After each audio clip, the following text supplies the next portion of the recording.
Assalamualaikum warahmatullahi wabarakatuh. Alhamdulillahirabbil alamin. Assalatu wassalamu ala asyrafil anbiya'i wal mursalin sayyidina wa maulana Muhammadin wa ala alihi wa sahbihi ajmain, amma ba'. Untuk memulai perkuliahan kita pada hari ini, marilah kita bersama-sama mengucap basmalah. Bismillahirrahmanirrahim.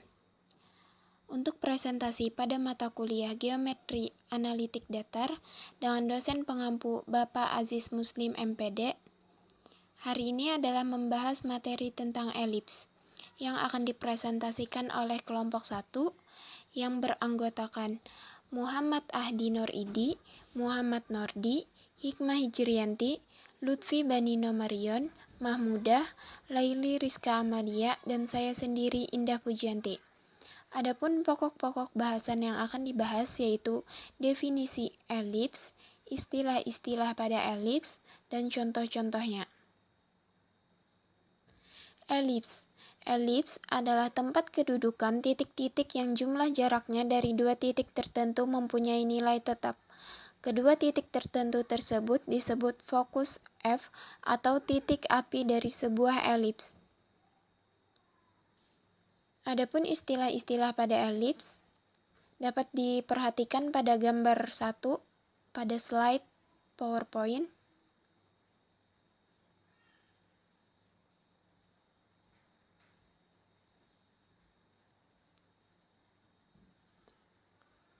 Unsur-unsur elips. Yang pertama, sumbu X adalah sumbu utama dan sumbu Y adalah sumbu sekawan. Yang kedua, sumbu fokal adalah garis lurus yang menghubungkan kedua titik fokus elips, yaitu F1, F2, dengan fokus elips F1 dan F2. 3. Titik fokus elips adalah titik tengah kedua fokus elips. 4. Titik puncak elips adalah dua titik pada perpanjangan sumbu fokus yang membentuk elips, yaitu P1 dan P2. 5. Garis P1, P2 disebut sumbu mayor, di mana sumbu ini pasti melalui kedua titik fokus. Garis AB disebut sumbu minor, yaitu garis lurus melalui pusat elips dan tegak lurus sumbu mayor. Sumbu mayor kongruen sumbu terpanjang dan sumbu minor kongruen sumbu terpendek. 6. Titik O adalah titik pusat elips. 7. Panjang sumbu mayor adalah 2A dan panjang sumbu minor adalah 2B. 8. Garis C1-C2 merupakan latus rectum atau vocal cord. Selanjutnya, perhatikan gambar 2. Garis G dan titik F1 berturut-turut merupakan directrix dan fokus elips, dan C adalah proyeksi F1 pada garis G. Perhatikan gambar 2 berikut ini, beberapa detik. Oke, selanjutnya titik A1 dan A2 terletak pada F1C sedemikian rupa sehingga mutlak F1A1 sama dengan eksentris mutlak A1C dan mutlak F1A2 sama dengan eksentrisitas mutlak A2C. Dengan demikian A1 dan A2 disebut titik puncak elips dan garis A1 dan garis A1 A2 disebut sumbu mayor. Jarak mutlak A1 A2 disebut dengan panjang sumbu mayor dan biasa dinotasikan dengan 2A, sehingga mutlak MA1 sama dengan mutlak MA2 sama dengan A. Titik tengah A1 A2 yaitu M disebut titik pusat elips.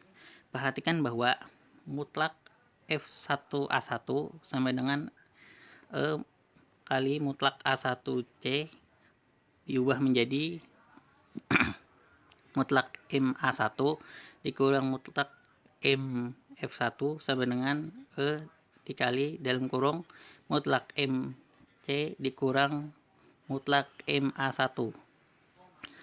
A kurang mutlak MF1 sama dengan E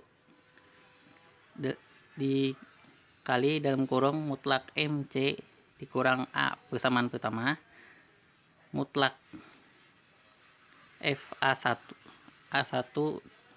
A2 sama dengan E, dan E mutlak A1C A2C diubah menjadi mutlak MA2 dikurang mutlak MF1 sama dengan E dalam kurung mutlak MC dikurang mutlak MA2 A kurang mutlak MF1 sama dengan E dalam kurung M mutlak MC tambah A. Persamaan kedua. Persamaan pertama A1 A dikurang mutlak MF1 sama dengan E dalam kurung mutlak MC dikurang A. Persamaan keduanya A kurang mutlak MF1 sama dengan E dalam kurung mutlak MC ditambah A. Dijumlahkan menjadi 2A kurang 2A sama dengan 2E mutlak MC diubah menjadi mutlak MC sama dengan A per E. Kalau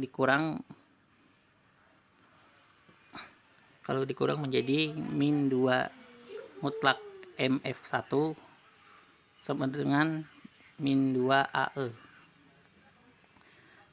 Diubah menjadi mutlak MF1 sama dengan AE.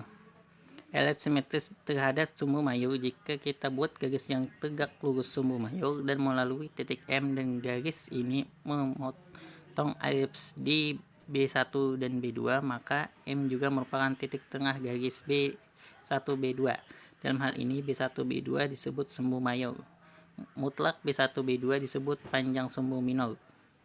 Dan seringkali dinotasikan dengan 2B, sehingga mutlak B1 MB1 sama dengan mutlak MB2 sama dengan B. Dengan demikian mutlak F1 B1 sama dengan E mutlak B1E sama dengan E mutlak MC sama dengan E kali A per E sama dengan A, sehingga B kuadrat sama dengan mutlak MB1 kuadrat sama dengan mutlak F1 B1 kuadrat dikurang mutlak MF1 kuadrat sama dengan A kuadrat dikurang AE kuadrat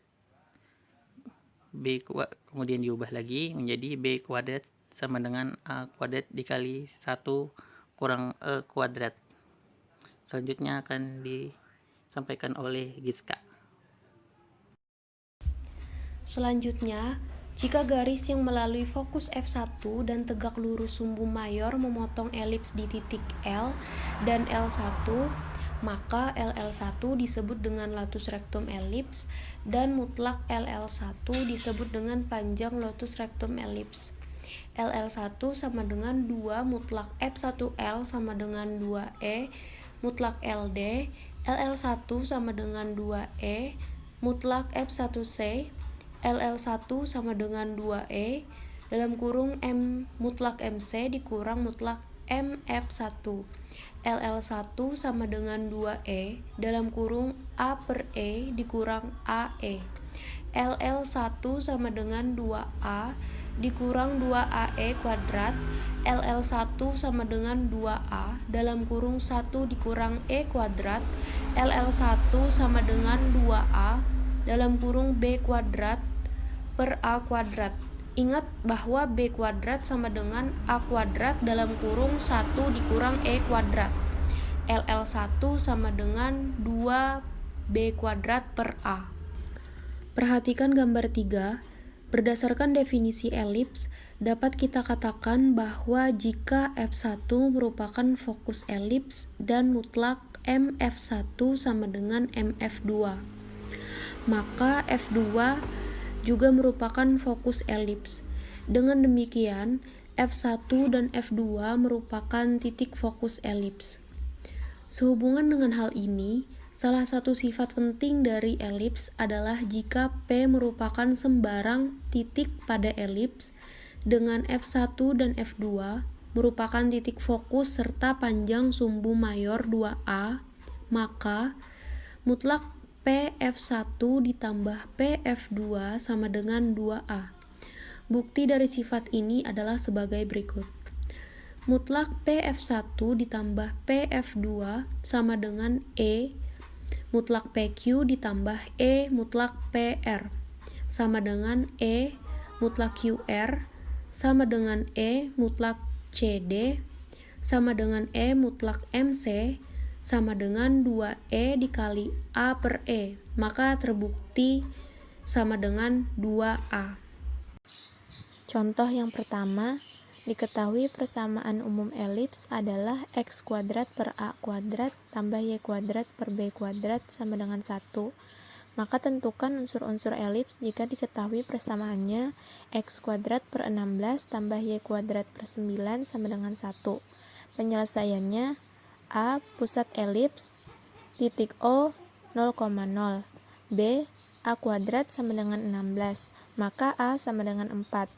B kuadrat sama dengan 9, maka B sama dengan 3.